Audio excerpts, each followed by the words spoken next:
एक और बड़ी खबर इस समय मिल रही है। यूएई में फ्रांस के नेवी बेस पर हमला हुआ है। ये यूएई में टारगेट किया गया और फ्रांस का यहां पर नेवी बेस बताया जा रहा है, उस पर अटैक किया गया। अबू धाबी के फ्रेंच नेवी बेस पर अब ईरान का हमला, ये बड़ी खबर। लेकिन सुमित, बड़ा सवाल ये है कि जब टॉप लीडर्स का खात्मा हो जाता है उसके बाद क्या हतोत्साहित हो जाती है आमतौर पर सेना, लेकिन यहां पर ऐसा कुछ वैसा कुछ नजर नहीं आ रहा है। देखिए, दो चीजें बहुत इंपॉर्टेंट है। ऐसा नहीं था कि एंटिसिपेट नहीं किए जा रहे थे इस तरीके के अटैक, दोनों तरफ से तैयारियां थी, दोनों तरफ से पता था कि देखिए बातचीत कभी भी विफल हो सकती है। अभी इंपॉर्टेंट क्या था कि सुप्रीम लीडर के साथ साथ जो उनके बड़े कमांडर्स या एडवाइजर मारे गए, लेकिन उन्होंने जो नेक्स्ट चेन जो डिसाइड की गई थी, खासतौर पे आप आईआरजीसी की बात कर लीजिए, उनके आपके बैलिस्टिक मिसाइलों के आपके प्रोग्राम को लेकर वो पहले से ही डिसाइड की गई थी और उनको पता था कि देखिए अगर ऐसा होता है तो फिर आपके पॉसिबल टारगेट क्या होंगे। ईरान ये बात लगातार, आपको याद होगा, एक महीने से कह रहा था कि जिस जगह से, जिस बेस से, जिस कंट्री से लगातार हम पर अटैक इनिशिएट किए जाएंगे, जहां पर अमेरिका के बेस होंगे, हम उन सारी जगहों पर अटैक करेंगे। तो आप मानिए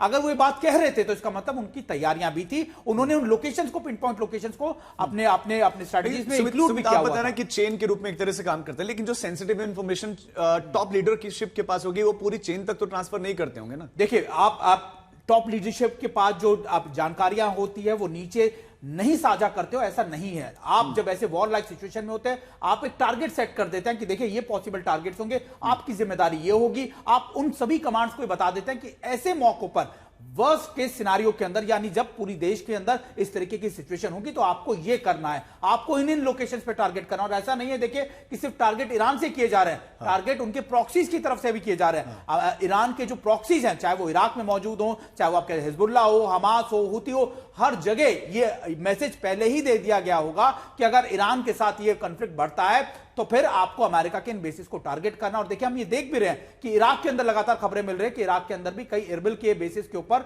लगातार वहां की जो मिलिशिया है या फिर इराक के जो उनके जो वो है अब मिलिशिया है, वो लगातार अमेरिका के बेसिस के ऊपर अटैक कर रहे हैं, उनकी काउंसिलेट पर अटैक करने की कोशिश कर रहे हैं। तो आप मानिए कि ये मल्टीपल लोकेशन से अटैक किए जा रहे हैं, घेर कर प्रयास किया जा रहा है कि ईरान को कमजोर किया जाए, वो भी अपनी प्रॉक्सीज का इस्तेमाल कर रहा है। लेकिन सवाल प्रणय एक ये भी है कि कितनी स्ट्रांग है, कितनी बची हुई है, मतलब कितनी ताकत बची है इन प्रॉक्सीज में, हुती में, इसको मतलब लंबे समय से वो भी जूझ ही रहे हैं, हमास और हिजबुल्लाह। देखिए, केवल यहां पे मामला ताकत का नहीं है बल्कि विल टू फाइट का भी होता है कि कितने समय तक, कितने कम संसाधनों के अंदर लड़ सकते हैं। इजराइल के इतने लंबे ऑपरेशन के बावजूद आज भी कोई यह कहने की स्थिति में नहीं है कि हमास पूरी तरह से खत्म हो चुका है या हमास के पास में हथियार नहीं है। उसी तरीके की स्थिति हिजबुल्लाह के पास भी है, हूथियों की भी वैसी ही स्थिति है।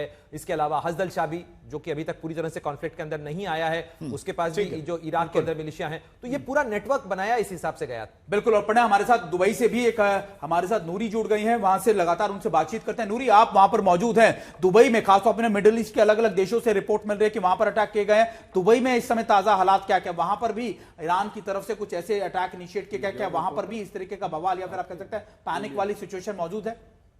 जी बिल्कुल। देखिए, जो कुछ भी अभी हो रहा है यूएई के अंदर, जाहिर सी बात है यूएई जो है वो इंटरसेप्ट कर रहा है, तो कुछ चीजें आसमान में, तस्वीरें हमें भी दिखाई दे रही हैं और आवाजें हमें सुनाई दे रही हैं लगातार, क्योंकि इंटरसेप्ट की वजह से जो साउंड आवाज क्रिएट होती है वो यहाँ के जो रह रहे लोग हैं वो सब इसे सुन पा रहे हैं। लेकिन जहां तक बात पैनिक या क्योस या किसी तरह की घबराहट या लोगों में तनाव की जो बात है, ऐसा अभी तक फिलहाल यहाँ पे यूएई के अंदर देखा नहीं गया है, क्योंकि यहाँ पे जो है माहौल को बहुत शांत रखा गया है। यूएई गवर्नमेंट की तरफ से वो सारे जो प्रिकॉशनरी स्टेप्स होते हैं, जो कदम उठाए जाते हैं एहतियात के तौर पे, वो सारे उठाए गए हैं। लोगों को समय समय पे एडवाइजरी जारी करके, इमरजेंसी अलर्ट जारी करके लोगों को ये आगाह किया जा रहा है कि जब भी कुछ आवाज सुने आप कोशिश करें कि आप अपने घरों में रहें या कुछ ऐसी जगह पे, अगर आप ओपन एरिया में हैं भी, खुली जगह पे है भी, अगर आप बाहर हैं भी, तो कोशिश करें कि आप किसी ऐसे एरिया में एडवाइजरी जारी की जाए। लेकिन नूरी ये बताएं कि जो लोग वहां पर आए हुए, चाहे टूरिस्ट के रूप में आए थे या जो लोग एयरपोर्ट्स पर थे, उन लोगों के लिए क्या व्यवस्था की गई है,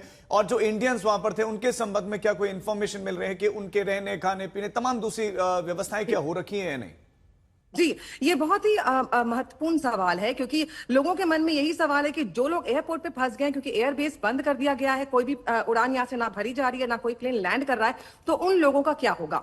उन लोगों के लिए यूएई गवर्नमेंट ने सबसे पहले तो जितने भी यूएई के अंदर होटल्स हैं, बहुत सारे होटल्स में उन लोगों को रहने के लिए फ्री में सुविधाएं जो है वो उपलब्ध कराई जा रही हैं। इसके अलावा उनके खाने का भी खासा इंतजाम रखा जा रहा है, ख्याल रखा जा रहा है, क्योंकि यहाँ पे बहुत सारे ये वो लोग भी हैं जो यूएई के रेजिडेंट्स हैं, अपने कंट्री जा रहे थे किसी काम की वजह से, या हॉलिडे पे जा रहे थे, या एनुअल लीव पे जा रहे थे, वो लोग हैं, विजिटर्स हैं, टूरिस्ट हैं। इसके अलावा जो ट्रांजिट पैसेंजर भी होते हैं वो भी यहाँ पे दुबई के एयरपोर्ट पे देखे गए हैं। लेकिन इन तमाम लोगों को पूरी तरीके से रहने के, खाने की सुविधाएं दी जा रही हैं। इसके अलावा ये यूएई गवर्नमेंट की तरफ से जो कदम उठाए गए हैं वो मैं आपको बता रही हूँ। इसके अलावा मैं एक चीज जरूर बताना चाहूंगी कि यहाँ पे बहुत बड़े बड़े डेवलपर्स भी हैं जिनकी बहुत सारी प्रॉपर्टीज हैं। उन्होंने अपनी प्रॉपर्टीज भी खाली की है इन लोगों को रहने के लिए जगह देने के लिए। और एयरबीएनबी जैसे इतने बड़े ब्रांड ने भी अपनी बहुत सारी प्रॉपर्टीज में इन लोगों को जो आप जानकारी दे रहे हैं ये बड़ी अच्छी बात है। इस बीच में एक बड़ी खबर भी दर्शकों को देते हैं।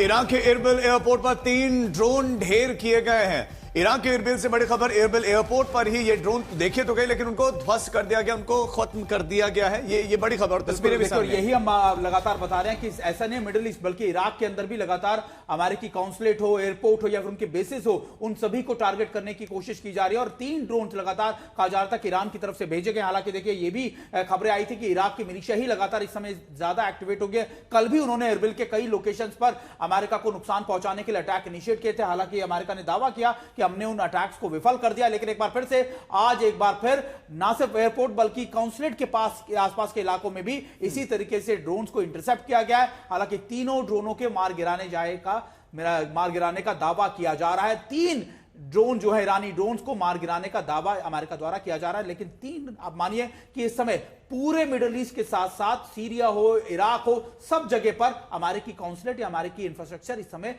सबसे ज्यादा रडार पर है।